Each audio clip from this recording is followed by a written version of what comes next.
मोरे धरती ध्यान वनस्पति वासो ओजू मंडल छायो गिंदु मेरे पगाणे पर्वत मनसा सोड़ तुलायो। गुरु जम्बोजी अपने भ्रमण की व्यापकता को दर्शाते हैं कि मेरे इस सर्वत्र व्यापक रूप में यह धारण शक्ति संपन्न धरती का ही ध्यान है। किसी वस्तु विशेष को निरंतर चित्त में रखने को ही ध्यान कहते हैं तथा धरती ही निरंतर सभी जड़ चेतन प्राणियों को धारण करती है।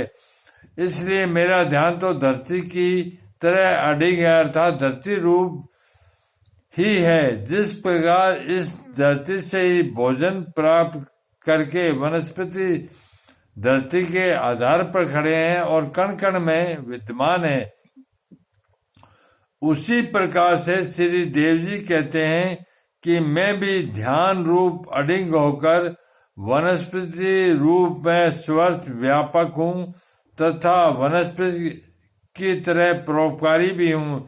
सत्य सनातन रूप से संपूर्ण मंडल में छाया हुआ हूँ। उसी सत्य के बल पर यह मंडल टिका हुआ है। सुमेरु पर्वत ही मेरा तकिया है तथा अन्य सभी छोटे मोटे पहाड़ पैरों के नीचे ही रहने वाले छोटे गद्दे हैं। अर्थात जब मेरा शयन होता है तो वह भी इस पार से लेकर उस पार तक संपूर्ण सृष्टि को नीचे दबाकर ही होता है। मनसा इच्छा ही मेरी सोड़ है। उसी सोड़ को ओढ़कर जब मैं सोता हूँ तो इन जीवों को कर्म करने की पूरी छूट मिल जाती है। उस समय यह संसार अनेक वासनाओं से परस्पर तुल जाता है।